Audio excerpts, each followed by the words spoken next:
welcome everyone. Thank you very much for coming along this evening and taking the time out. So, just a bit of an introduction around the national conversation. So, Dave and I first started thinking about the national conversation at the beginning of this year. And the whole idea of the national conversation really has been born out of frustration that we feel that there's this increasing disconnect between Parliament and politicians and the country.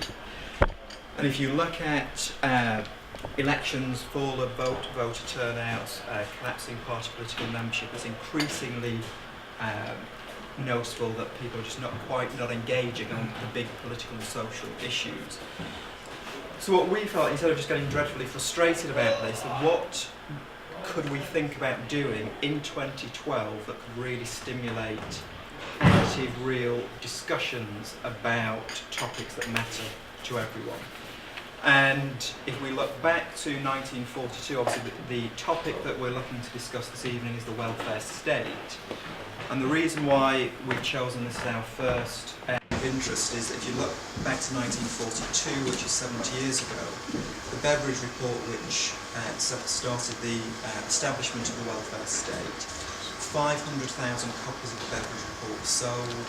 It was debated up and down the country in trade unions, in village halls, in the military, across the nation, and really we feel that that was very much the last time that we had such an active, engaged national conversation that took place. So what we're looking at doing throughout this programme is really identifying some new and inventive ways that people can actually get together to talk about political issues. So last night with Andy and with One Another, we actually held an event with One Another's community which was using very innovative techniques around Lego. So it was actually getting people to talk about their beliefs and attitudes to the welfare state through the medium of Lego, and actually using Lego to actually construct and develop their thinking, actually really constructing models, which was a really different type of technique. So. And then this format is supposed to be informal, and we're trying to keep things lively. I have to say, I would rather usually saw my legs off than go to a public meeting, because traditionally it's, someone's talking at you and it's in a kind of drafty hall, and we wanted to create something that's very different and where people feel at ease and can speak freely. We're very lucky to have as our host our friend Claire Fox, who shares our belief in free thinking and free speech. And Claire will be keeping things ticking along tonight, and I guess being our referee, if you don't mind that, if that's needed. And that's it, but really, I suppose. And I think so in terms of ground rules for this evening, there's just three ground rules really, which is one, what we're not looking to do tonight is actually reach consensus on any particular issue. So what we're really encouraging is just everybody to actually be very open and very free with their ideas and perspectives, in terms of actually not self-censoring any ideas or any thoughts, being very free around that. Then also, obviously, we don't want any individual to actually drown out the opinions of others, and one of the reasons why we've chosen to actually host it in this very informal environment, just like a big living room, so hopefully that will just encourage everyone to actually have a voice. And then the third rule is obviously just be very, very free with your views and perspectives. So they're really the only three ground rules. And we hope you enjoy it, because for us this whole process of national conversation is, I think we're calling it an experiment in democracy, but it's like a series of experiments where we're trying out all kinds of things. So we start kind of on that basis. And then in December what we will be doing is wrapping up in a report all of the activities which have formed the national conversation over the autumn, and then that will be actually presented to the House of Commons Library, the Downing Street Policy Unit and all of the government departments. So the learnings and the insights which we've generated throughout this process will be going right back to Westminster and Parliament to try and actually hopefully make sure that what we've found out from the national conversation gets represented there. But over to Claire. Okay, thanks.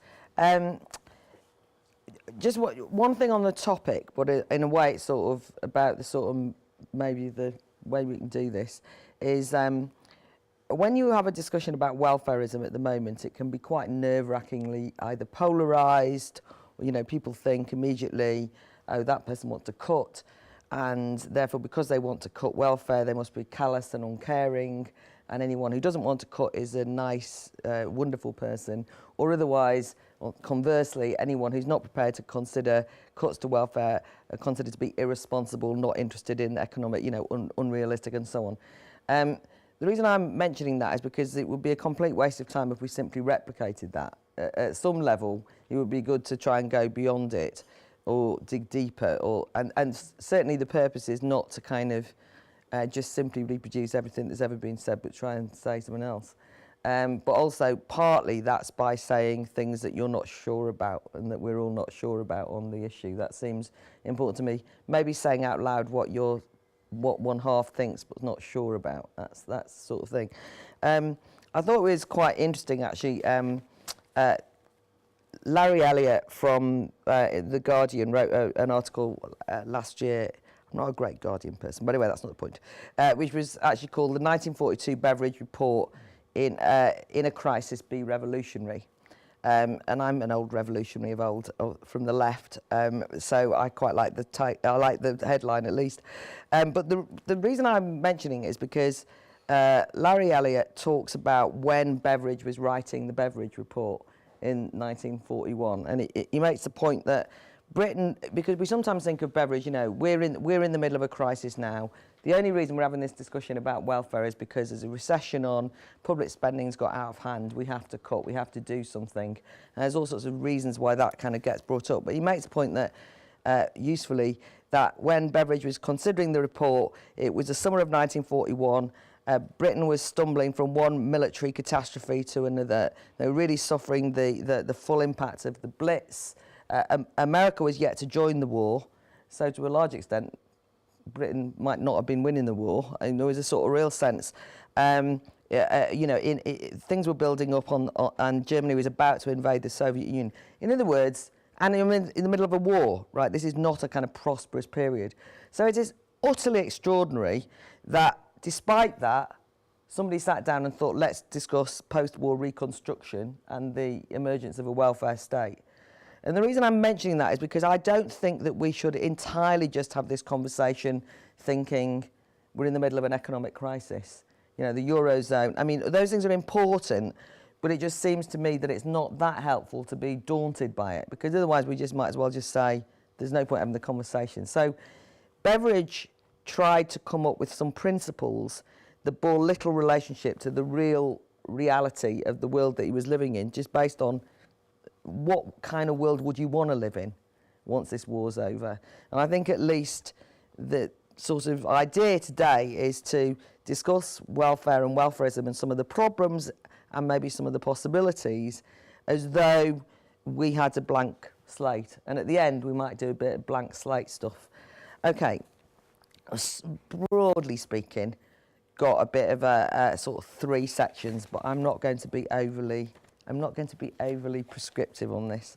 But to start off with, and this is just really to ask to get the conversation going, one of the things that's emerged in the debate about welfarism, and by the way, we're not discussing now the NHS, education, schools. I mean, I don't mean it's banned from saying it, but we're talking about the kind of benefit system, basically, and the kind of fact that so many people are dependent on it, right? So I'm not talking about universal access to healthcare or education.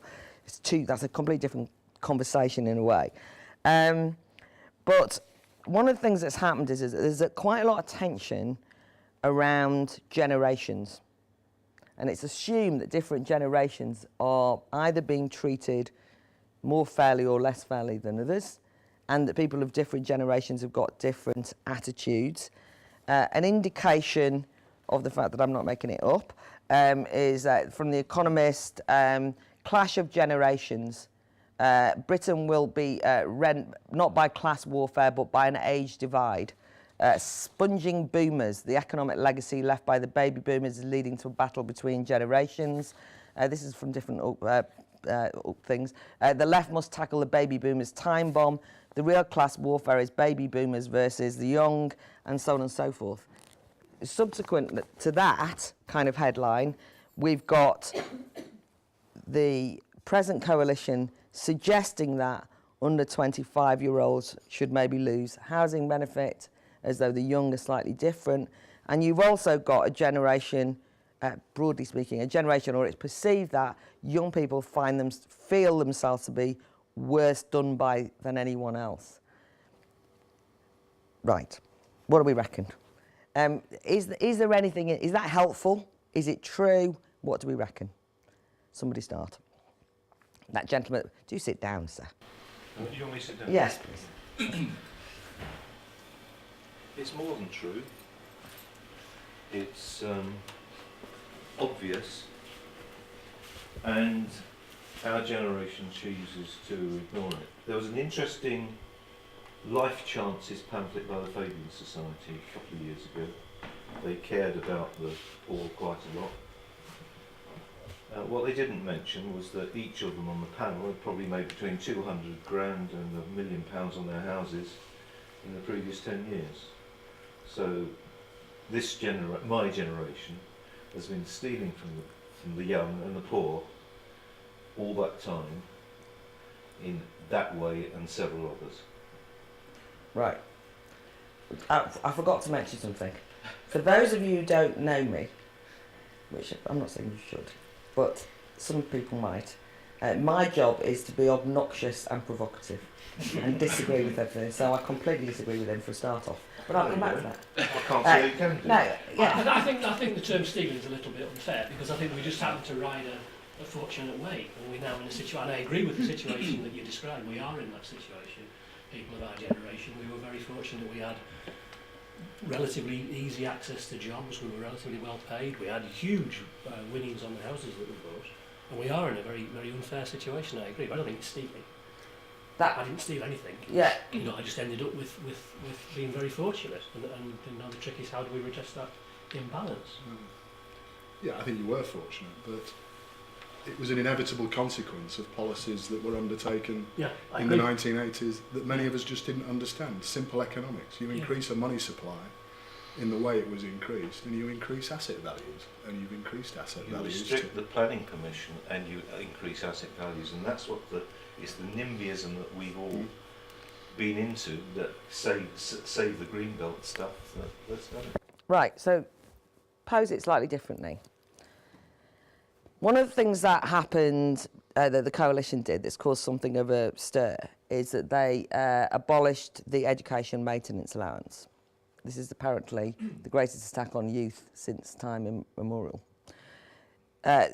When I was teaching in further education, there was no such thing as the education maintenance allowance, not that long ago actually. And I have subsequently written an article suggesting that the education maintenance allowance was a bribery for the young because nobody had the courage to try and inspire anyone to stay on post-16. And my argument to those people who say, how are you going to get to college if you haven't got the education maintenance allowance, is to say, get a Saturday job, broadly. You'll cope. Because most of the people I know who got the EMA, by the way, treated it with the contempt with which it deserved. I mean, it was considered to be a joke by the young.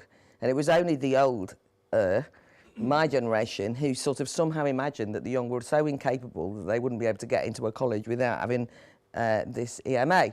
So my kind of counter-argument is, isn't there something in the idea that young people have been brought up in a welfare atmosphere of entitlement that's a bit weird? Because this is not the same as the safety net notion of welfare.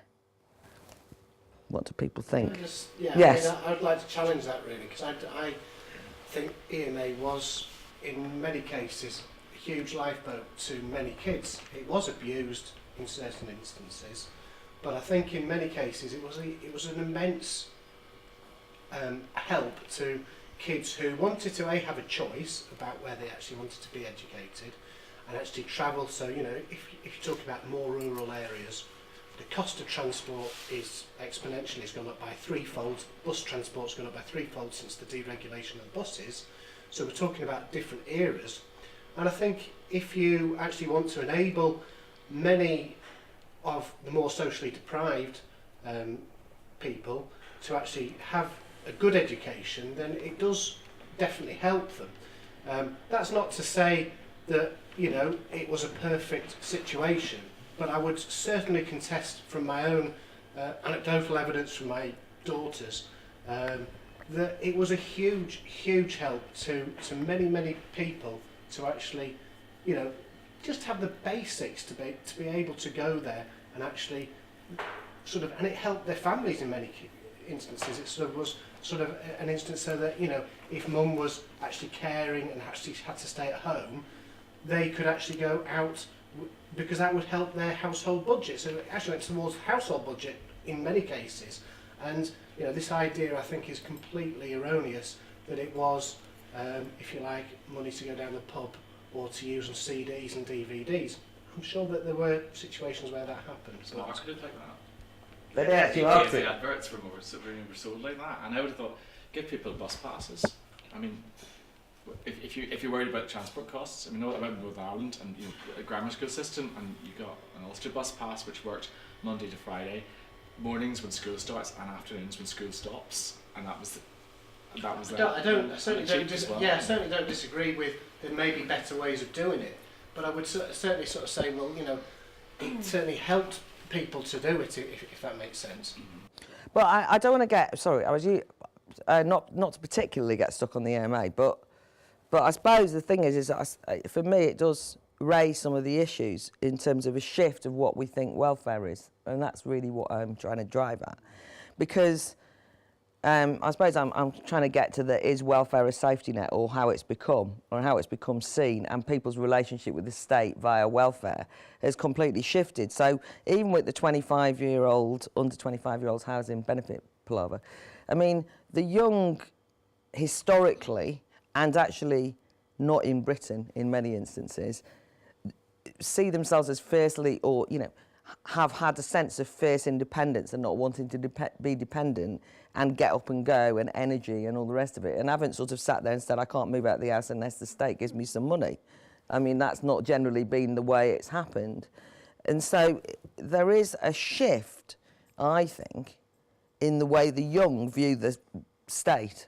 So that there's a sort of sense in which people will say, in fact I was involved in a debate the other day where somebody said, but why would I work if I can get more money, you know, £10 more on the dole? Why would I work? And I said it's got something to do with self-respect, getting out of the house and making yourself useful in life, broadly speaking. I mean, I could understand, even I could work the maths out if you got £10 more, but it was just that sort of, why would I do it? As though that was an assumption that was fine, but that's a very different atmosphere. And also there's an assumption there that there are jobs available for young people. And also I think there's an assumption that the jobs are paid a decent wage, whatever that is, and that they do give people the dignity that you're talking about, because I don't think all jobs do.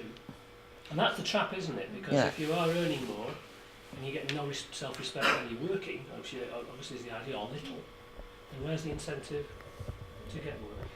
But is the only incentive for work then? Where's the incentive to get educated? You know, I think it is a whole sort of spiral, I think, and it's a trap, isn't it, I think? And it's how you get out of that. I think we ought to have read Ronald Dorr and Alison Wolfe on this. Indeed. Education is overrated the further up the scale we go. And down the bottom, it's we wouldn't argue about it much. We could discuss it, but we wouldn't argue about it. Towards the top, you begin to say this is a positional good. It's giving someone a star that's going to get them further up the job queue, but they aren't necessarily any better, and they may be poorer because they've got less experience. Now, I ran a website once about this sort of thing, and I had a really good quote from someone in Newcastle, a lecturer in Newcastle, who said, we get lots of students from the leafy suburbs that have got straight A's, that are socially confident, forceful and dim. And I think we've fallen into a trap of believing that if you've got a PPE from Oxford you can run anything. And I think current experience may be mitigating again, or making us believe that isn't true. Okay, right, anyone who hasn't said anything? Say something. You're not going to argue with it? No, I'll don't worry, there's plenty of time yet. Yeah. I'd probably just challenge what you said about young people not wanting to sort of get out of bed and go to work and that kind of thing. I think there's probably the same kind of proportion of young people as there are people over the age of 25 that feel like that. But I would also think that that proportion is an awful lot lower than the media kind of make out, which I think it's quite difficult to have a sort of a sensible, reasonable conversation when there's all this stuff kind of out there that it's sort of like you can't look at it clearly because it looks so massive, that the problem. But I think if it is a real problem, and it will be, but it's smaller, that kind of thing about having good jobs that actually give you that self-respect, and having, I think, safe jobs as well, jobs that you aren't just on a temporary contract or that kind of thing, is something that people need to take into account when they're thinking, why do people not want to work? Well, it could be, I mean, I suppose one thing to consider is, first of all, I would contend, but I'm not alone. I mean, there was a massive dependence on welfareism before the recession, because you can now say, well, there's no jobs, but until, you know, it only kicked in a while ago, right? And I was having this argument then, right? So I couldn't understand. I mean, you know, you can't just go, there's no jobs, when in fact, when there was jobs, this issue was still being discussed, if you see what I mean. Which is just like I'm saying we shouldn't just discuss welfareism because people are saying we should make cuts. It's a different order of discussion in some ways. I appreciate that we are in a recession. That obviously is true, but that's not. There's still been a growth of people, for example, on incapacity benefit. Why has that happened? You know, there's all of the things that people say are true. The state has grown exponentially in terms of people's relationship with it, and safety net has completely sort of been forgotten almost. It's one of those factors, though, isn't it? The quality of the availability of jobs and the quality of jobs is a factor in that.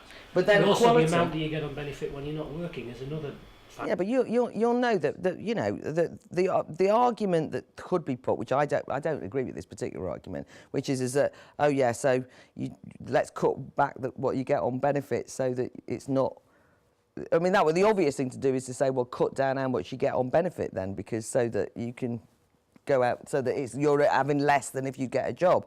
But on the quality of, which I don't think is, on the quality of jobs thing, I mean, is there an entitlement there? Is it seriously the case that you say, there isn't job, I've decided the jobs aren't good enough for me, and because they're not good, I can't believe it. They're not safe, they're temporary contracts, why should I do them? I mean, is that actually, and because I'm not going to do them, the state should provide. I mean, that is a very weird thought, really. It is, I agree. Yeah. I don't think it is. Yeah, go on. I suppose. We've stolen from Just this. hold on. Yeah. The thing about it being temporary is that I suppose no, you can't say, oh no, that's not good enough for me, or whatever. But it's that kind of consistent. You know, that's maybe all you can get, or there's no way to progress onto a safer job, or having career progression. It's that kind of you're always at that level that I think is more of the problem. I'm not saying that people don't have to start somewhere and that people should turn their nose up at different jobs, but it is just the consistency of it, I think. Gentlemen, you were nodding vigorously at me. No, I just agree. I think. Yeah, the I mean fact nodding is, in that sense. I mean. Yeah, to get into a career. Now that is what I think particularly is more difficult. I think there are jobs around. You can find them if you look hard enough. I think it is difficult, but you don't really want to take a job thinking that might be your entire life. When if say it is part-time, or a job in something that you ideally not passionate enough to continue on for very long in.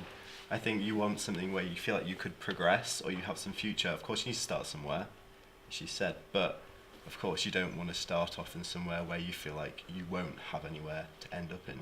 But I mean, broadly speaking, by the way, how do you think anyone started? Most people didn't start off in a career. They made a career. It did change though, didn't it? The period you're talking about, pre-recession, over that previous 15 years and through the 90s, the whole job market, the whole society we lived in changed. Jobs were taken abroad, many types of work was moved elsewhere, manufacturing had closed down over a long period of time, part-time work was introduced, ghettos were created in what were previously industrial areas. You've got massive social change there, and huge differences in a shift in expectation, I think, from individuals. But what I'm trying to ask is the expectation too high in a weird way? Because what I'm saying is... The expectation was there, wasn't it? In a post-war Britain that felt more buoyant and prosperous. Yeah, but I'm talking about now. I was involved in a debate with some people, well, a lot of people who were doing a journalism course, and their complaint was that there was just no full-time jobs working for broadsheet newspapers that they could get at the moment, and it was an outrage, and how my generation had destroyed it all for them. I mean, do me a favour, right? I mean, I was thinking, what are you talking about? Have you never heard of making the coffee and being a runner? I mean, people had to work hard. I mean, historically. It's an extreme example. You take an extreme example. Right? I am, yes, I'm trying to provoke you. You are.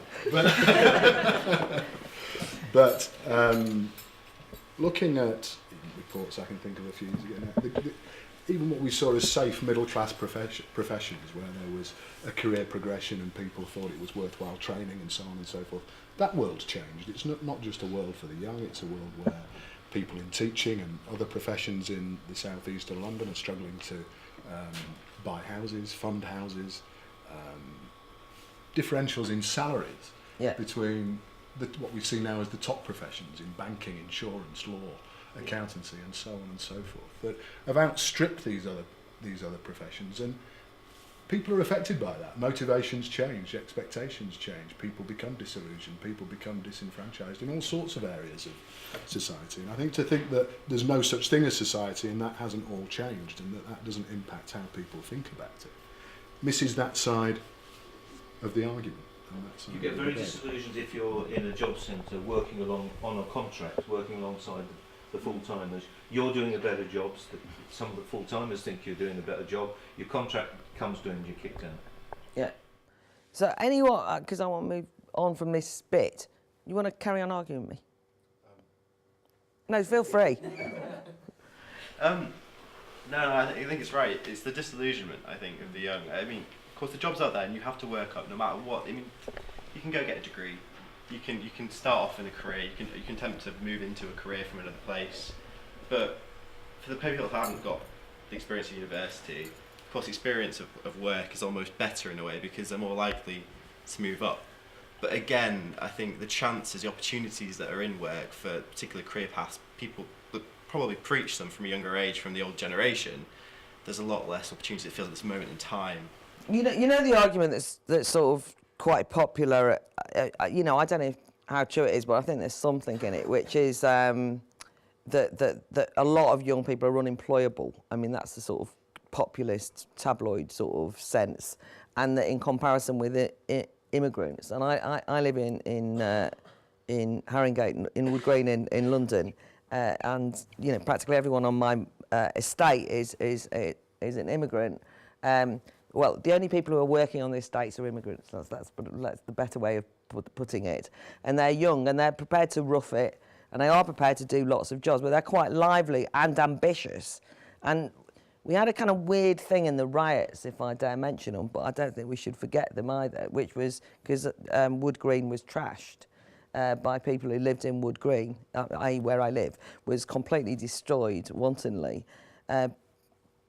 by young British kids. Well, as it were, a lot of these sort of young up-and-coming were absolutely outraged and thought, you know, these spoiled, how dare, you know, going around saying, I want, I get. Now, I didn't make that up, right? We all watched it. Something weird happened there. That was not like highly politicised riots by young people demanding with aspiration. I'm just pointing out there's something weird. I mean, at least thing we have to recognise. Why did that happen? Why did people suddenly feel that they wanted a TV? Is that not just a sort of reflection of a sort of a neoliberal society that just sort of says you need a TV, you need a pair of trainers? It's a sort of consumerisation of society where values have become distorted, and yeah, that's reflected down to younger people for sure. But I would say just as much it's reflected in our age group as well. It's one thing needing it. Why do you, broadly speaking, even if I see lots of adverts and I know what I want, I don't generally probably, with respect, you've probably never been in that situation where you haven't had anything.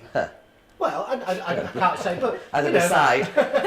Well, you know, have you ever been in the situation where you come to, I mean, I've worked in many different areas where I've seen people and they've got literally nothing. They come up to Christmas and the kids want something and they feel that they ought to because society's telling them. TV adverts are shoving it down the throat that you're a failure. I'm not if you entirely don't convinced do it. those people will go rioting. That's my point in a No, way. I don't think they have an entitlement to riot. I'm not justifying it, but I'm explaining that's why they feel that there is that, because there is an increase in consumerisation and a marketisation of society that says this is what our values, this is what you are. If you've got a TV, if you've got a car, if you've got X, Y, Z, then you are a valued person. And that's kind of what society is telling us, and that's our Right. age group that's telling them that, isn't it? Really, we're responsible for that. Yeah. I think that perhaps we ought to be careful not to generalise about young people as well, because young people rioting are, a tiny minority of all the young people out there, of whom there are many people who are not entitled and are striving, and yet are, I think, sometimes dismissed a bit as being entitled and being useless and not being ready to go out and fend for themselves and work and be independent. And I think a lot of people are actually. And that this debate assumes a lot about young people, that they're all the same and they're not ready to graft in the way that older generations have. And I think a lot are. So that's quite useful, because taking that then, in fact, the kind of whole baby boomers have destroyed it and the youngers particularly suffering actually isn't helpful either. Because I was kind of talking, because actually the younger portrayed it. It's not helpful. No, well, yes, but I mean, if you can't generalise about the young, I'm posing it, right? If you can't generalise about the young, and you can't just say they're either all victims or they're all entitled, then presumably you can't make a sort of general point about the fact that, everybody, I mean, people have got millions of pounds worth of houses that they're, that, because obviously that's it. No, but I'm saying that's not, there's a whole generation of people of that age who don't have those houses. How helpful is the generational thing? I was the posing poor it. as well as the young. That's true. Yeah, and so therefore, is the generational thing even a useful way of There's something about this is striking me as a bit strange, I have to say, at the Yeah. moment. When you were introducing this, Clay, you or possibly, I can't remember if it was you or Chris, but you talking about Beveridge in 1941, and in the middle of the most unpromising and difficult circumstances imaginable, coming up with a report which dared to imagine the kind of world in which you might want to live after the war. And what are we doing here? We seem to be largely sitting here kind of talking about whose fault it is. It's this generation, it's that generation, it's this group of people, it's that generation, it's that group of people. What we're not doing is saying anything about what kind of world we want to live in and what kind of welfare state we want to be part of that. I know, but I don't think you can just start. I mean, I'm going on to that, but to be honest with you, unless you kind of get a lot of the gripes out, you can't just sit there. If I wandered in and said, can we all sit and say what kind of welfare state we'd want? It just doesn't work like that, right? I think it's quite important that people can say what the kind of gripes are, what we think the tensions are. I mean, we all have got different, and I mean, I know we don't all agree, but it also brings to the fore some of the tensions with this argument, because there's a lot of tensions in this argument. And not just in this room, in life, right? Because people don't know what to do. There's something going on, and we don't know how to solve it. But I think before we think about that, we've got to get out into the argument. Opportunities. I mean, you spoke about your broadsheet journalists, and they sort of said, well, we're not getting the opportunities. I heard something from somebody from Leeds City Council yesterday. They have 16,000 employees.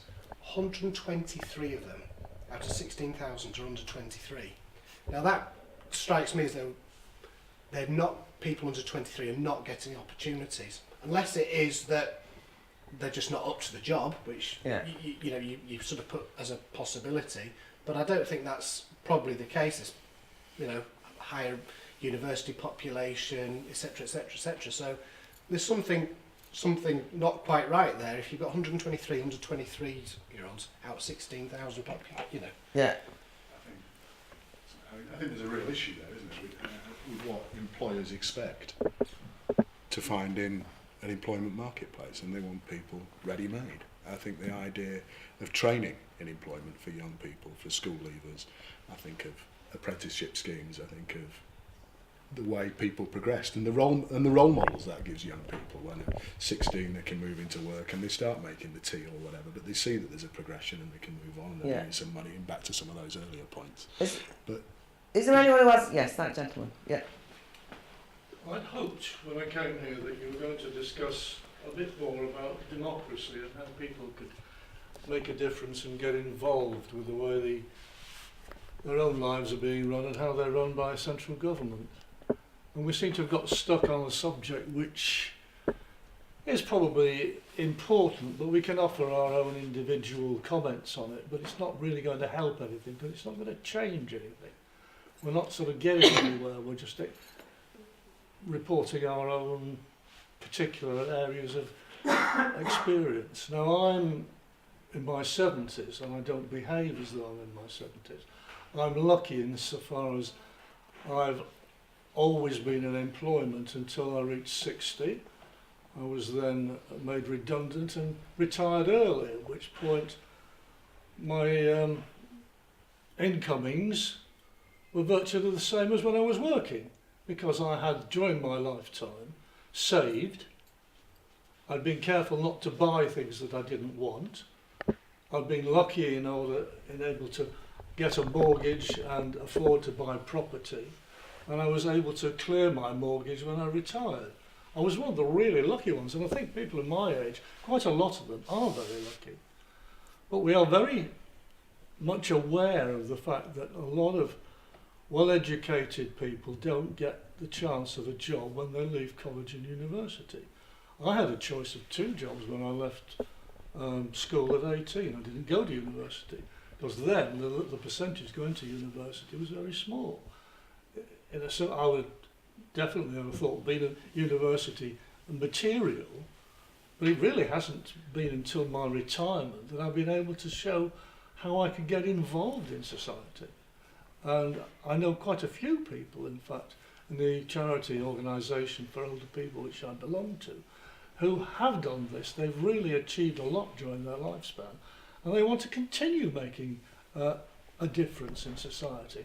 And I do believe personally that a lot of people don't think that they can make a difference. They don't get involved because they think, oh well, what can I do? Now I personally know that if you've got sufficient push, you can make a difference. You've got to push damned hard. You've got to be aware of what things are going. And you eliminated the NHS from discussion in your original statement. But I know certainly my involvement with senior people with local NHS that you can make small changes.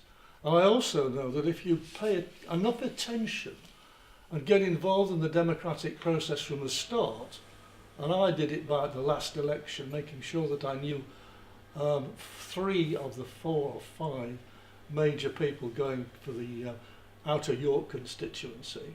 I knew that one of them would get in, and I got on sort of speaking terms with all of them. It so happened that the Conservative got in, and I'm now on first name terms with him, and I quite often put various negative points about the current lifestyle in the UK and what's happening, because I keep very much aware by using the net. But if I can just to sort of, because that's quite useful, although I have to also just say that this particular big conversation which I was asked to share was on welfareism and not on the NHS, and also not on getting involved in democracy. There's nothing wrong with what you're saying if you had a different expectation, but that's not what this was. But as you were describing what your life was like, I mean, one of the things is that, I mean, and partly because I want to kind of just move on to a slightly different thing, but it's also worth remembering that kind of the evils that Beveridge set up to eradicate at the time, and really, and that was why I wanted to kind of get the gripes about the contemporary world out the way. I think it'd be quite useful for us to work out what we think the evils are today, right? Are they the same ones, right? Because when Beveridge wrote his report or when it was published in 42, it was ignorance, squalor, want. I know this really. Idleness and disease. ignorance, squalor, want, idleness and disease. Very famous. Most people know that. I mean, it's not like as though we say it's not as though those evils are things that we'd say or they're not evil today. But are they the kind of pertinent ones? Because I think that, you know, various people said, you were saying about not going to university. As we now know, a lot more people go to university and yet that don't feel as though the young have got, you know, not like as though everybody's like going, great, you know, that many more people go to university, the young are saying they're having a worse time. So it doesn't feel like a liberation necessarily. You made the point about Alison Wolfe's, you know, this stuff is often kind of credentialising people. It's not necessarily helping them, certainly not helping them get a career. The worst thing is not helping them get educated in many instances, and God knows what it's for. But I mean, do we know, can we identify what the evils that a welfare state would eradicate? But also, if I could ask, what do we really think, is there a discretion about what the state should and shouldn't do? Bearing in mind, we're all autonomous free people. If we're autonomous free people, you know, I don't, and you saving, you know, I don't want them to tell me how to live my life, by the way. I want to be free from the state in many instances. But is there anything that the state, do we just think the state should just do everything for us? What is it? Where is the restriction? How do we balance that safety net up against, you know, only because the final bit, when welfareism was put in, the safety net notion was, there was an assumption that everybody was capable of living free of the state as I mean, it was assumed that we were all capable, right? And that you would only go to the state in the absolute last resort. And then it's also true, by the way, that in the working class there was a fine tradition of people saying, like my family, my father said, if I ever went on the dole, he'd kill me. And when I did go on the dole, he nearly killed me. He thought it was the most demeaning. You know, he was Irish, so he didn't like the British state much either. But anyway, it was sort of like stand on your own 2 feet. He'd have done anything rather than go on the dole, anything, and I mean got a lot less money and all that sort of thing. And we didn't have much money, but that was the attitude. But that was not I mean, that was widespread. That was widespread, and people knew that then when you got into severe difficulties, you go to the state. Of course, it wasn't. But you were never wanted to be like a scrounger. I mean, that was the thing. But also, you were proud. You know, you just weren't having it, right? I run my own life. I don't need you. But obviously, sometimes I will go to you. Now, that atmosphere definitely does not exist today. Is that good? And how might we envisage the future? Or what? You see what I'm saying? Right, now, I do want to see if those people who haven't spoken want to speak initially. People's. I can't see you. Where are you? Hello. I think it's about people's choice. Yeah. I work for York Carers Centre, and we work with, you know, unpaid carers in the city from as young as 8 right up to, you know, as old as you can be, really. And for unpaid family carers and the people that they care for, it's really not a choice. I run the Young Carers Service, and we work with a lot of young people, and my job is to, you know, raise their aspirations to want to do more and be more and learn and go to university and training and all of that stuff. But often the case is that their family circumstances just means that they can't. And I think, you know, carers are a massive group of people in the population that are often sort of forgotten about, that comes along obviously with people with long-term health problems and other problems that means that they can't. But I mean, I think that is an interesting one, because I don't think that was necessarily conceived of by Beveridge, as it were. You know, carers. I mean, people having to, there's partly an ageing population issue, there's partly the breakup of communities and smaller family, you know, the sort of, not caring the community in the way that it was kind of, I mean, the community kind of looking after people in that way is now more left to one child or a sister or you know, or whatever way around, all that sort of stuff. That's an interesting, I'd say that's new-ish thing to bear, a new evil, as it were, but, you know, to consider. I think welfareism is contingent on your current circumstances. It's not a theoretical ideal. And our worst current circumstance at the moment is climate change, which we've all caused. The more affluent we are, the more we cause it. And it's really terrifying at the moment, not something you'll hear in the mainstream media. but if you look up the right places and ask the right scientists, you know that we're going in for drought, flood, and food prices have gone up 30%. And I'm mentioning this now because it's not on your agenda, but is if we were to pay for the pollution we cause, we would have enough money to solve all the welfare issues we've got. That we need a carbon price several £100 a tonne. Regardless of anything, I'm suggesting that we don't consider this from the point of view of what we can afford. I mean, I'm only saying. Afford it because if you put the carbon price at £300-400 what I'm saying is, imagine the revenues would be so enormous you could do almost anything you wanted. Yes, but what I'm actually saying is on the what would we want ideally, regardless of the money. Can I just? I think you two gentlemen. Another question. Yeah. Comes out of your introduction there to this point, which is talking about your father and his attitude to welfare, which I think is perhaps seen as representative of a generation and a way working class people would have thought at that time. And then we've characterised the society earlier in the discussion as we see it today. The interesting question to me is, why has that changed? What's that shift underlying all of that? Have people changed or has society changed? What's the difference? And to me, if you can't answer that question, you can't answer the question as to what sort of society do we see going forward. Well, I mean, I tend to agree with you, and I'm not saying I know. I mean, I think that's the key question of our time on this question. Why has that changed so? And even though I know that I was lampooning the young, I was trying to draw attention to the fact that there's been a huge. But we think people have changed because we think people can't cope. Yes. So that gentleman first, then you, then I'm pleading with those who haven't spoken to speak. I had a point really from the original comment about the four objectives of the original welfare state. And I was just thinking that I suspect all of those four now would not be on the top four that we were trying to address now. And isn't that a reflection of the success of Beveridge's welfare state? That we have, that education is no longer really seen as an issue. Debatable, certainly disease isn't, certainly not in the same way as they were squalor. No. Squalor is not. No.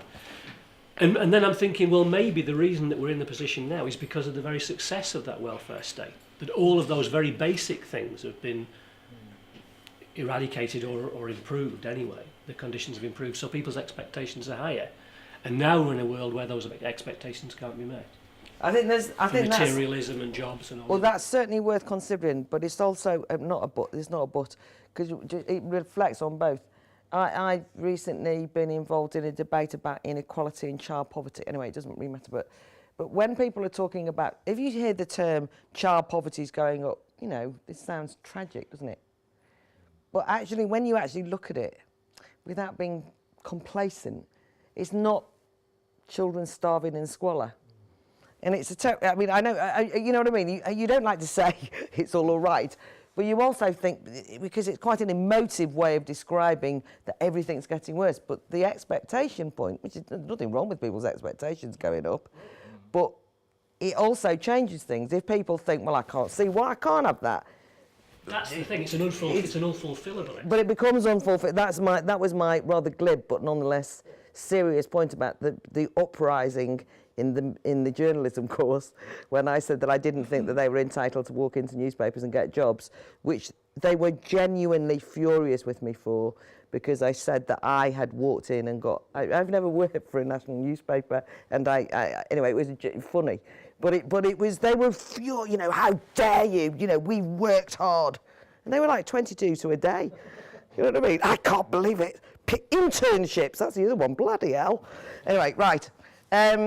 Somebody else just put their hand up. Yes, that lady. I haven't really said anything now. I realise as I'm sitting here, I'm thinking a lot that I'm hearing is kind of puts me back into what I feel about politicians and politics anyway. It just feels like we're kind of giving our little stories. I think somebody else said this, and while it's good to give some content to this, that's what we always do, and we don't seem to move anywhere from it. It just feels like we're going over the same stuff. So I can listen to somebody, I think, yeah, I agree with that. And where are we going with this? I think a conversation is a good thing to have, because as long as we're in a conversation, we've got a way forward. Yeah. And I think I was wanting to come here to find ways forward, and I accept we have to listen to where people are now. But actually, it kind of pulls me down.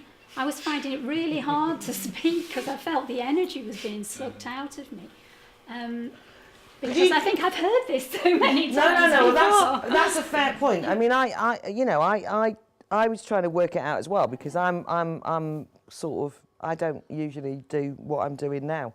It's, as the organisers of this has explained, it's an experiment, and I am no more clear about whether it's the right way to do it or not. It's not usually what the Institute of Ideas does, for example, just to say. That's not to make an excuse, it's because I think it's interesting to consider. But it's also the case that you're also be aware of the fact that you kind of go to these things that I'm forever been invited to things like this, or that look like this but aren't like this, where actually everybody seems to be reading from a script. And you know you're not allowed to say certain things that are unpopular or unpalatable. And I at least felt that when I was invited to do this, that we were freed up from that, because I'm bored rigid of sitting there going through some sort of like consultation group, or people saying, we don't want anyone to go off on, let's work out what we're going to do. And you think, I can't work out what I'm going to do if I don't know what I think. I mean, that's another annoyance. So I think you're right to draw attention to the problems of it, but I'm just also seeing that's the kind of thing. I just wonder if anybody else gets into, as you're listening to everybody saying it, thinking, oh God, there's that and there's this, and in the end you don't know what you think, because I just feel like I'm being pulled all over the place and not going anywhere. But isn't it symptomatic of a kind of age of niceness we live in? Because I think these problems about welfare or anything come down to someone telling somebody else that you have to change your behaviour, or that you're going to have more money and that's going to be coming from that person over there. And I think in the past, we were talking earlier about the Rowntrees in this city, or the Cadburys in New York, or the great philanthropic families of the 19th century and industrialists. I mean, they were also religious Protestants who extended their munificence to people because they were other people of their religion, and that was the kind of moral thing that kept them going. There was some other kind of moral thing that made your father not want to get benefits, or that stopped people being victims of capitalism and having to have those trainers, or that new perfume, or that new dress. And it's faith or something, perhaps in a religious sense, that seems to have gone, and no one really wants to talk about that, because that means that you have to disagree with somebody. I mean, none of us really want to do that. We'd rather, just skirt around it and give our stories. So that gentleman there.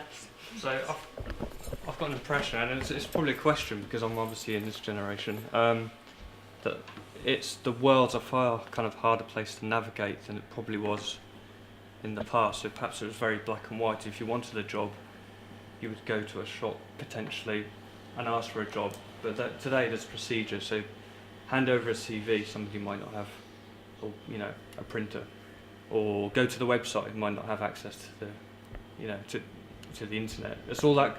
I just think the world's are far harder to navigate, and over time, because you're exposed to different scenarios, you learn how to find a job in certain scenarios, and others you simply don't know. And the advice you might get from somewhere like the job centre, which is probably obviously set up with the best intentions, might not be the most useful advice in the actual real world. I mean, that's interesting, but also there's also a kind of welfare point there, which is the state has grown into an incredible bureaucracy since Beveridge. I mean, I know that you weren't directly talking about that, but I mean, it's just like going to the job centre is such a complicated matter now. I mean, there's so many, it's so bureaucratised that, and like you can't talk to anyone without feeling like you're talking to a machine. Like when you're on the phone and you're going, yes, but I don't fit into any of those 4 categories. When it says choose 1, 2, 3 or 4, and you think, I don't know, I'm not, and what am I? You go to the council, it's exactly the bloody same. It drives you mad. And then, after you've got through one lot, you're sent somewhere else. And it's enough to make you... So there is a sort of sense in which you think this monster has emerged that it's quite hard to feel. As well. Absolutely. So what you're capable of in the long run, not just getting an income tomorrow, but where you actually could be, what you're capable of, what your calling might be. But can it? just this is sort of one thing about beverage. I don't know how to. One thing about the beverage evils and the sort of starting from scratch, but also referring to what's happened. One of the things that I'm mystified about is the kind of emergence of a kind of victimology thing. People seeing themselves as victims. Not you, but just because I've realised I said it after you'd spoken, I didn't mean you. But people are not sure how to navigate things. Very quickly can become a kind of, you know, I'm a victim. But then the other problem I've got, which is with the young thing, is I think that a lot of my generation are the ones who talk about the young being particularly hard done by, rather than the young talking about it, which refers to your point. I think these articles, by the way, are written by my generation, called self-loathing rather than... It's not that I think the young necessarily are blaming the baby boomers. They're all... Yeah, I know you, sir. You're the perfect epitome of my point. No, you keep saying, yes, it's our fault. We've destroyed everything. I don't know that's true. I haven't, personally. Well, not personally, no. But we've anyway... a system that's no, hidden it from but anyway... The media doesn't make it any clearer. What I'm saying is the young don't necessarily... The young don't necessarily pose themselves like that. But if they're constantly being told by their elders that they're victims, that, you know, and all the rest of it. But then the other thing is objects of pity. I mean, there's nothing worse than the young being treated. You know, it's like sort of not just the young or the poor. That was not beverage. I mean, that was kind of much more a kind of different era. Why are we just speaking about the young though? Because I think we can also speak about, you know, if no, I said about poverty. I didn't say the poor then. Yeah, but if we're talking about welfarism, and I think the interesting is, let's try and move it onto what sort of welfare state. Yeah, go on. Like. Yeah. I mean, I come back to sort of saying, well, actually, let's just see historically why it's happened that we're feeling like we are now. Yeah. And I think one of the reasons for that is we have different we've moved from the nuclear family to lots of different types and diverse types of family groups, which is entirely different to where we were. So where do we want to go? I think one of the things about that is, and you have to sort of look back a little bit, is to say, what sort of welfare did we give? We give social welfare, which I think we're all thinking about tonight, mainly is social welfare. But there is still still we have occupational welfare, we still have fiscal welfare, which a massive amounts of money gets spent on that. You know, if we talk about tax relief on pension contributions, something like 19 billion pounds. So what sort of welfare do we want? I mean, my view is we get it pumped down our throats all the time. Rights and responsibilities, especially the young get told about it, don't they? You know, you've got a responsibility to do it. The welfare state is increasingly conditional, and I would say minimal as well, to be fair. Yeah. But I would say there's a reverse to that, which is what is the responsibility of people who are in work to those who are not in work? And we come back to, you know, what did Beveridge really want? He wanted a situation where people who were less fortunate than those who are in work to have something to fall back on. Yeah. You know? And we look at anecdotes, and you know, you only need one anecdote in the Daily Mail to sort of, it sticks in your mind for 10 years. And I think it really, really does, and I think that's half the problem that we have. So, but what do we actually want in the future? Do we want a safety net? Do we want a really minimal conditional welfare state? Or do we want a slightly more generous welfare state where people are obliged and expected within a reasonable amount to get off their backside and do a certain amount, but are given a helping hand to do so. So they're not given, like, got the whip out and say, off you go, and if you don't, by the way, you're falling off there, jump off the cliff. It's actually they're given a helping hand to do so. So, I mean, my view is we want slightly more generous, but I think the other thing is nobody people see welfare recipients now as others. They're not us in many cases, unless you are actually in receipt of it. Whereas in those days, you know, when child benefit came in, it was universal. It's going to be the last thing that's going to become universal. It's gone, and so people don't see themselves as recipients of welfare, even though they are. As I said, you know, fiscally, occupationally, we're all to an extent recipients of welfare. So, you know, I would say, well, get rid of the fiscal side of it, get rid of the occupational side of it, and let's have a more generous social welfare system that gives people a helping hand, and they are expected to help themselves as well. So it's a two-way street, and maybe also look at a contributory system Yeah, this is what I was because getting that's onto, yeah. completely and utterly, you know. Can you gone expand now on to what that contributory, just for those people who might not have the sense? Yeah, I mean, obviously there is still a contributory job seekers allowance, and there's contributory employment and support allowance. But basically, you pay into the system over the number of years, and then when you have a relationship breakdown, or you have a disability, you have an accident, something just goes wrong in your life, you've got something, you lose your job, you're made redundant, you've got something to fall back on because you've paid into the system. Yeah. And, you know, that's always seemed to be a fair system. And the idea, and that's what Beveridge actually sort of really wanted, with a safety net underneath, which was more minimal. And there was a difference between the two. Nowadays, there's no difference between the two; they're exactly the same.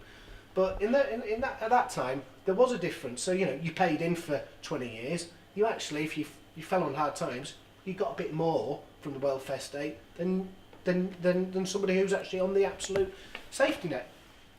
Yeah, I think that's really useful. The contributory thing is quite useful. I was wondering about, you know, there was that case in August where actually it was a graduate. I agree with you. I don't want to go on. It's not the young thing. It's just that it's often the thing that is focused on. But she went to the High Court to complain about workfare, saying that it was slave labour because she was being asked to work in, I don't know where it was now, Poundland, for her benefits. Slave labour was, anyway, the High Court threw it out, but the thing about it was quite a big campaign behind her, saying that kind of it was workfare and it was like massive exploitation. But you know, I'm not saying I particularly agreed with the scheme, but it was an interesting idea that, you know, it was like sort of, why should I work for my benefit? I don't think it was that. It was the outrage, I think, was equally as much about the corporations who were taking advantage of it. So people like Tesco's, who made billions of pounds in profits, yet we're getting free labour. Oh. Yeah, it wasn't. It was the large corporations. There was no. Well, as far as I was aware, nobody I had that I knew that entered the scheme were getting jobs with anything they'd perhaps useful in later life, or that actually could have a career from. The thing that they were going to use again, no skills, were going to be any use to them later in life. I mean, I agree with the fact that obviously you don't want to take, and you do feel like you shouldn't feel entitled to the money. You should be able to work, and you should feel like you can contribute to a level. But it didn't feel like the scheme was well thought out in the way that it was. Yeah, I didn't want to fetishise the scheme, and that's a fair point. I was more saying, I'm ambivalent about this myself. I'm not saying I've got a clear view, but I didn't think it was slavery, and I thought it was overstated. I thought the campaigns were overstated, but I did actually think there was nothing wrong with maybe a bit of a stint saying you'd kind of do some work for welfare, and that didn't feel the worst thing in the world for me, and sort of just in the sense of reshifting things back in a way. That's what I'm trying to say. Look at welfare, and to an extent it was a corporate welfare, because it was actually substituting jobs, wasn't it? Really? Yeah, I most of the companies would dispute that. I'm not trying to get into that. I understand that. Most of the companies were saying, for God's sake, there's more trouble than they're worth, to be frank. That was what they were saying. So they were saying we were persuaded to do this by the government because taking on a bunch of 18 to 25-year-olds isn't, you know, leading us to make millions of pounds profit, but we've done it as an act of goodwill. That's what they said. I'm not saying you could say that that's disingenuous. That's what they said, right? But I was more talking about the kind of principle of sort of a different atmosphere. That was what I was trying to say. I thought that was... Sorry, you were going to say something. I think I might be a bit tangential now, actually. Oh, go on. Doesn't matter. But the Kate O'Reilly case, I don't really particularly have an opinion to state on that, but it does bring up a related point that I think we touched on earlier about how our society and our expectations have changed, and about university and a lot more people going to university. And I think part of the problem, not particularly with that scheme, but more generally, is that perhaps, if you go to the job centre as a graduate, really, I mean, I know that every job is a good stepping stone, and you know, you learn something one way or another, but actually they're not really equipped to help you make the contribution that you have the potential to make, I think. And maybe there's something else there about how the welfare state needs to adapt to look at the population and the reality of today, which is different from how it was probably 20 years ago, 10 years ago maybe, as well. But one of the things on job centres, you know, one of the expansions of the state has been the job centre taking on the role of kind of mentoring you into a job. I mean, that didn't used to be like the job centre's job. If you, I mean, you know, there was sort of like, there would be a place where you would advertise things, and there'd be somewhere where you sign on the dole. And then there's a very elaborate mechanism has built up over sort of about 20 years, which is this idea that people can't get a job without the mentoring intervention of the state to help you kind of find your way into the job market and give you careers advice and all. That's actually relatively new. It's certainly not better. The point I made, that wasn't, I mean, broadly speaking, that wasn't the assumption. And then I think that's in a way how the state is increased. It's like sort of then people think, oh, I don't know how to get a job now because the job centre won't help me get a job. Whereas, do you see what I mean? It's not. No, I see what you mean. Although that's not quite my point. Yeah. I think my point is more that she is going to the job centre to receive her benefit. Yeah. And is being, you know, put on a programme or whatever. Right. That maybe doesn't actually look at her or look at her cohort and figure out how to best use them. Maybe that is the best way to use them, but instinctively it doesn't feel to be. Go on. Linked to the job centre thing, and kind of getting back to the contributory point. I mean, in the olden days, I understand, job centres or labour exchanges, there were two queues. You know, there was a queue for people who had paid their stamp and were entitled to full unemployment benefit, and then there was the national assistance, and people who were in one queue were the respectable poor, and the other ones were seen as feckless or untouchably unlucky in some way. And then if we bring back a contributionary principle, which doesn't matter what I think I can bring, that's brilliant. Our society will have to be able to say, and be grown up enough to say, and nasty enough to say, those people aren't going to get as much as these people. And we obviously haven't been capable of doing that over the last few decades because we've gradually converged. And of course the challenge is to get from where we are now to somewhere like that, isn't it? I mean, it's something we're talking about it, but how do you change it? I think we need a decent dose of economics. We've got to make it much cheaper to employ people at the bottom end of the labour market, so that we don't have to pretend that education will turn you into someone that immediately earns 50 grand a year, because it won't anymore. It won't, and these pseudo education things of going into mentoring and learning how to write CVs. That's all nonsense too. I mean, there's perfectly bright dyslexics that can't write CVs, and what we've got to do is make sure that tax credits are big enough for there to be plenty of jobs at the bottom end of the labour market, and it's really quite easy to arrange that. We need to go back to where people are starting and work younger. The problem is, it seems to me, with the idea of universal university education or whatever it was, you know, the statutory school leaving age, you know, was suddenly thought it would be ideally 21. Suddenly, as you're getting older and you're moving into your 20s, aspirations are increasing all the time. People are wanting more money. People are expecting to earn more. If you're talking about creating these lower wage jobs at the bottom for people to work through, it's about getting people into work younger and doing something useful and learning real skills. You know, this idea of a universal education system just doesn't suit everybody, and it needs that stratification. When nursing went into universities, it became a clipboard profession, and people didn't start at the bottom and found they had an aptitude to it and the strength to do it, and were willing to learn how to fold the corner of the sheets under the bed. You know, people took it on, got their clipboard at the end of their degree, and decided, I don't like this, I'm off. Yeah. This is just more of a question to the point that you just raised. If you're kind of creating more jobs at the lower end of the labour market, which I'm not saying is the right way or the wrong way to go about it, what kind of knock-on effect are you thinking of, like wages and people's cost of living who are in those jobs? They would be better off. I mean, it would be like universal tax credits, job subsidies, and because we have to raise an enormous amount of money through carbon taxes because we're absolutely ruining the world. There's plenty of room to subsidise jobs. And tax carbon, or as economists put it, you tax bads and subsidise goods.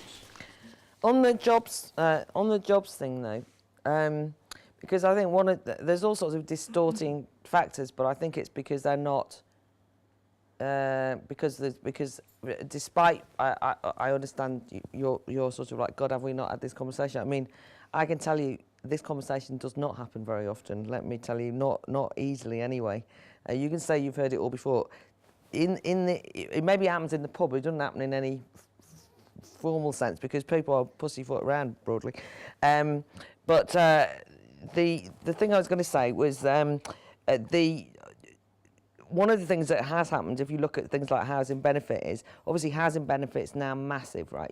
I know it's not just for people who are on the dole. I mean, people get it all the time. But that's undoubtedly, as people, a subsidy for actually the social housing sector. I mean, very often. But I mean, basically, you can get housing benefit twice as much as I pay. I would never be able to afford it on what I earn remotely, because I don't earn very much particularly. But I would not be able to afford to pay for the housing. That is not a Daily Mail myth, right? That is just true. And it's obviously got completely out of hand because you just think, God, I mean, there's no way. And it's not that the people who are in receipt of the housing benefit are gaining from that. It's like a bit of a scam, It's not intentional. But it obviously then seems to change because then when people say, well, I can't possibly afford to work because my rent is this much rent that is paid for by housing benefit. But it's like, yes, but that's ridiculous. You can't be seriously paying that because then any normal person who's got a job could possibly afford that. And they have to share rooms sometimes. Which was right, isn't it? Yeah, they're making a very sensible, rational decision. I don't doubt that. And that's the dichotomy, isn't it? That's the ludicrous. And you don't want to say, but what I'm saying is that if you didn't ever start off on that, then those people who sort of did actually just go and get a job get bitter. This is what I was going to say. It causes real resentment. It does, right? because it all comes down to looking at individuals. It looks at people all the time. How come are they getting that? Why are they getting this? And this is where the thing becomes prominent. Could I just? I just wanted to make another point and go off on a tangent of this because I'm trying to pick up on what you've said here and how you're feeling. This is sucking the energy out of you. And this is just off the top of my head, and I don't know if this can go anywhere or not. But we all watched the Olympics, and we started talking about young people this evening. Are those young people who were achieving these fantastic, wonderful, accolades and creating new records, are they not representative of people as a whole? And these people don't just come from nowhere and become great sprinters and great long jumpers and great swimmers. They come from Yorkshire. They come from Yorkshire, absolutely. And perhaps that's where we need to start. What's great about this county? But there's a structure behind them. There's a science. People have thought about this. A guy, Dave Brailsford, is cycling, who's been involved there for 15, 20 years in analysing this and breaking it down. What makes a great cyclist? How do we need to put this together? Putting training plans together. So it's the only point I make. Young people don't do this all on their own. This isn't a world of a Roger Bannister of 60 years ago who comes out and does a 4-minute mile from nowhere, through his own talent and his own. There's a whole structure there. I absolutely Can agree. you not take this idea? I thought that was so positive, and transfer that in some ways to young people as a whole, and take this idea that people do need help and people do need structures around them, and just to expect kids to change their attitudes and knuckle under and so on and so forth. There's got to be schemes within employment where the scheme you were just talking about, employers are thinking that little bit further, prepared to work that little bit harder. And I know businessmen who are doing it and are starting to take that challenge on, rather than kicking the kid out in a week, have made a conscious board decision to say, okay, let's try and get a programme here. Let's think about this a little bit harder. And it's paying dividends for 2 or 3 businessmen that I know.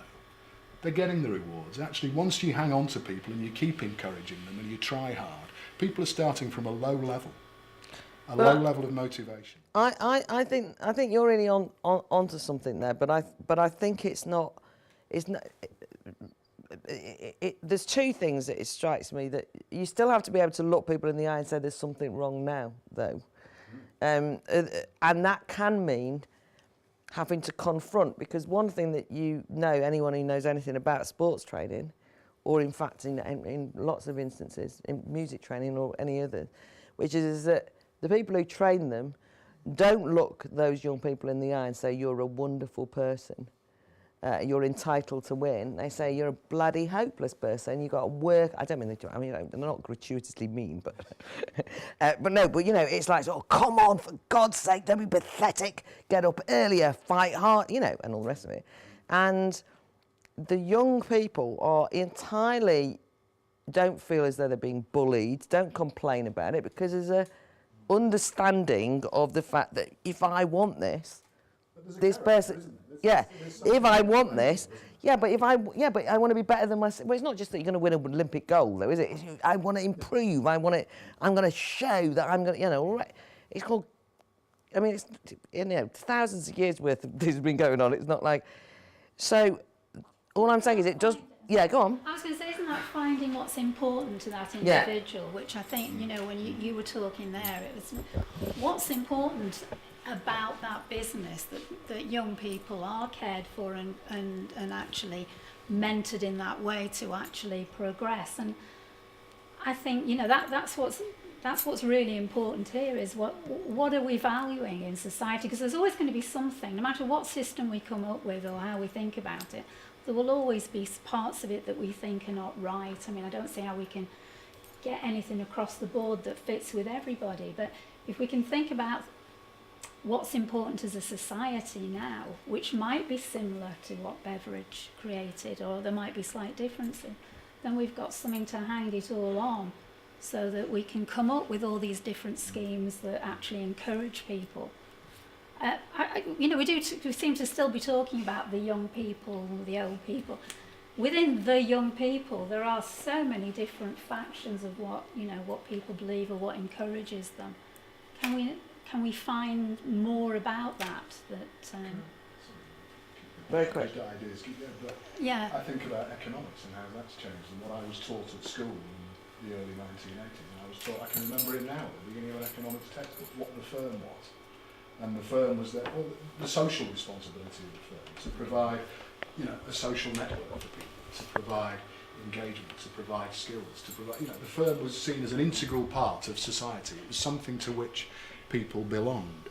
My understanding of the firm in economics now is that the sole purpose of the firm is to maximise shareholder value. How do you engage people with that?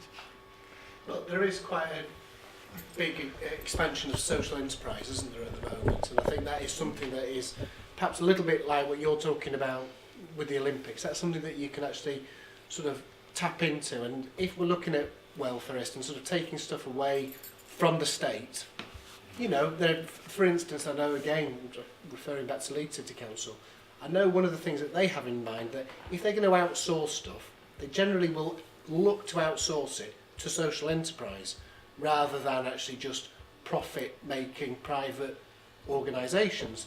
We're talking about social enterprise.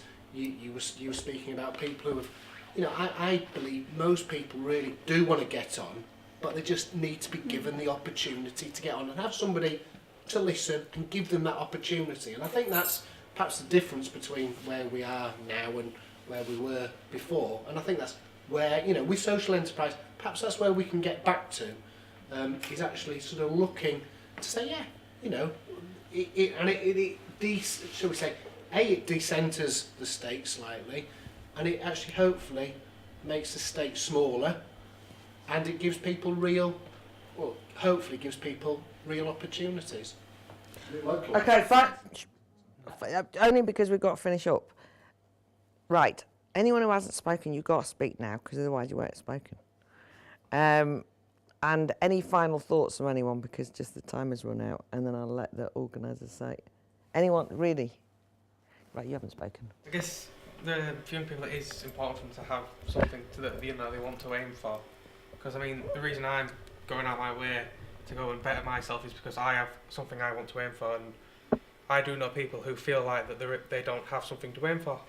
Because they seem to think that no matter what they do, they can't do better than their own parents because they haven't got someone behind them pushing them and driving them, where I've been lucky enough to have my mum behind me saying, come on, you can do better, come on, get through this. I've had the care centre behind me saying, go on, you can help yourself, you can, you know, we'll help you as well, but you can help yourself as well, you can push yourself. Yeah, what you got to do? I want to do law. Oh, bloody hell. It'd be suing us next. Well, good luck with that. Right, so I think that's perfectly reasonable. As it happens, that is the thing is that there is just something about welfare that doesn't that isn't the mood. That's the point. That is you saying, being pushed, but also going, I'm going to do it. We were lucky enough to send our kids to ballet. There was a really, she's died recently, a really tough ballet teacher. You may be crying, but you keep dancing, and that set them up for life. Yeah. You've done it for them. No, it's our best education. But of course, in some schools, they say, well, you're doing ballet, well, you can, and you don't want to do games. You've got to hang around on a hockey pitch and be cold all Wednesday afternoon. Bureaucracy rules. Right, making children cry. Another solution. No, I agree with you. No, if you're crying, you keep dancing. No. It's not you must cry. As it happens, I did ballet very much in that. That was exactly what happened to me. You can imagine what it. As my mother says, the only thing I got out of it was the fact that I became tough psychologically. God knows, no grace ever emerged, as they say. She keeps saying, "God, you're still slouching. What was the point of those ballet lessons that I worked so hard to pay for?" Anyway, right. Anyone else? Any final thoughts?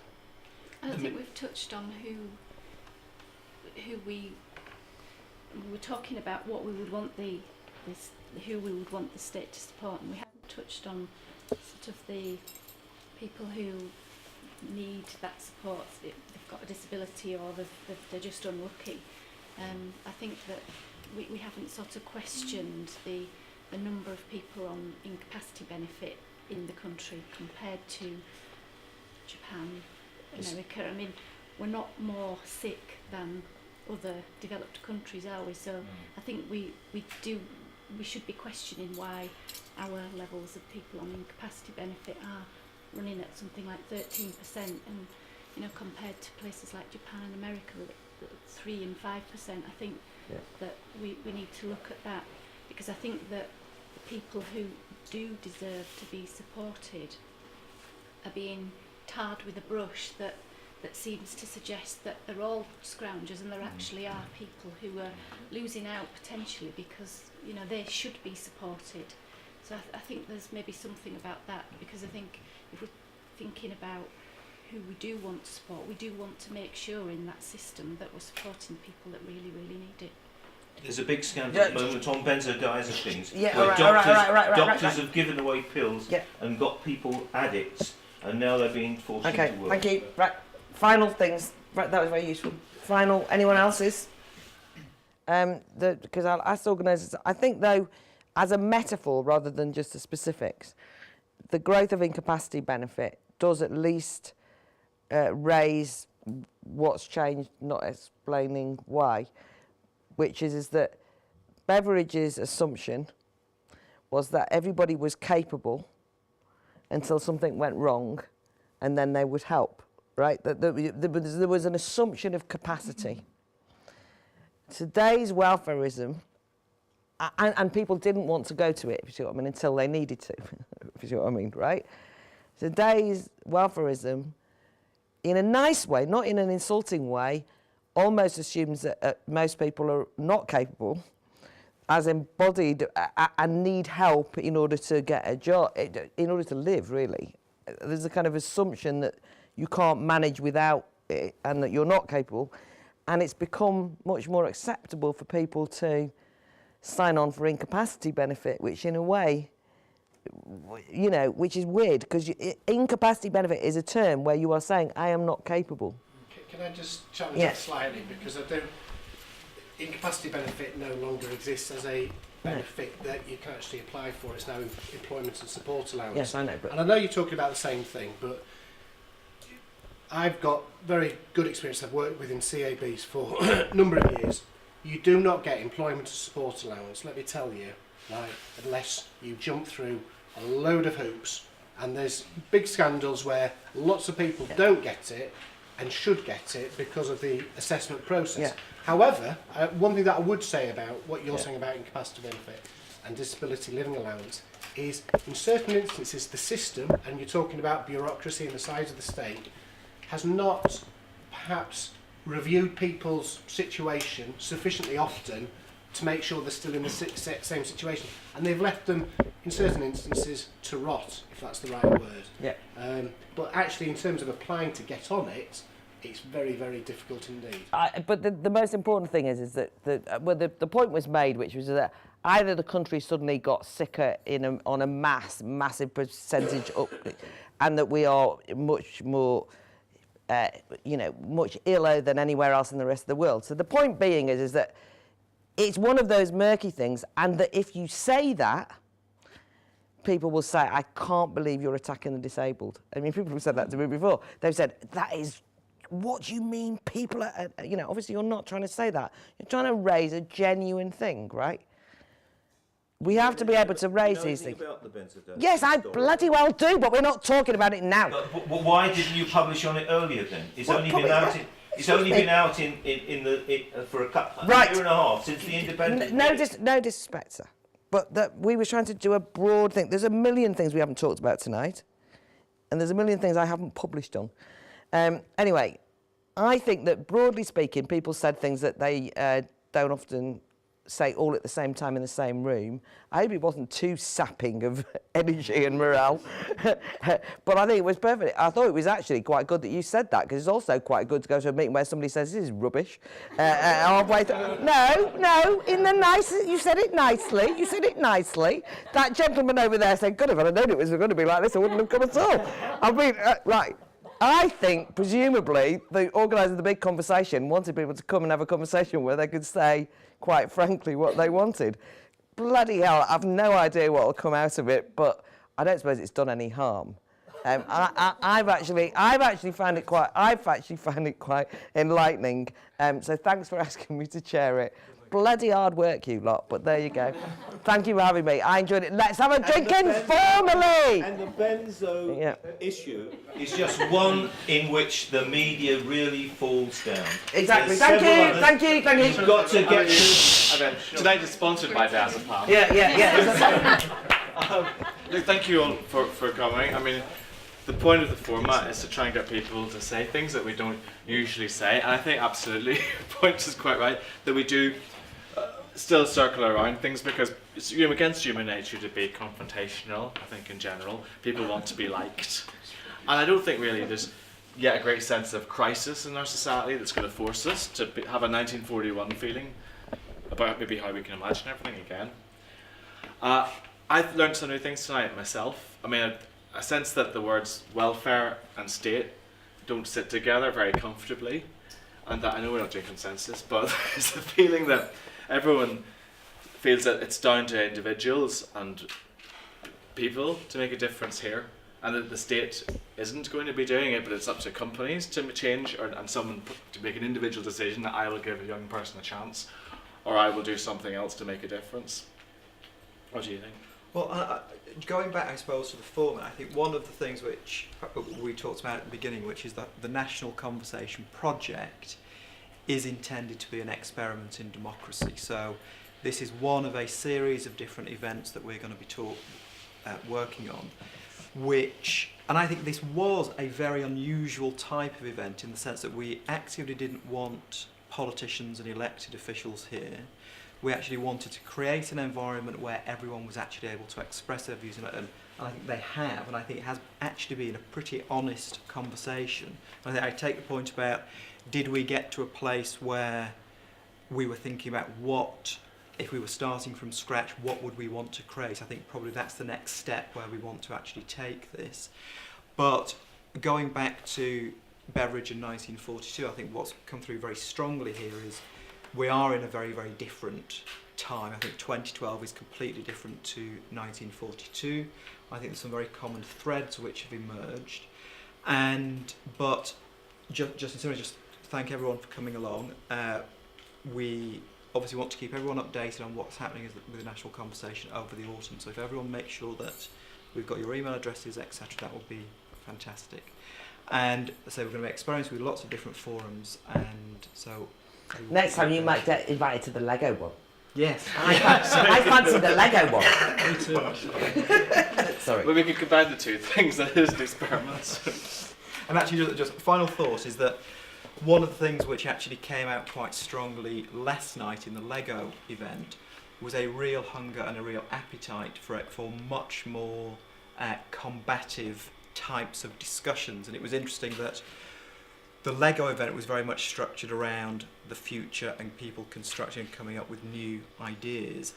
But when we did the final in the round, there was a real desire for people to actually get stuck into really combative issues. And I think what's interesting tonight is that there's arguably the reverse happening, where we've got stuck into that and there's actually perhaps more of a desire to. So it's about finding the balance, I think, of these things. Should have done my 100% inheritance tax. Yes. Yeah, that seemed to work last night to get people animated. So.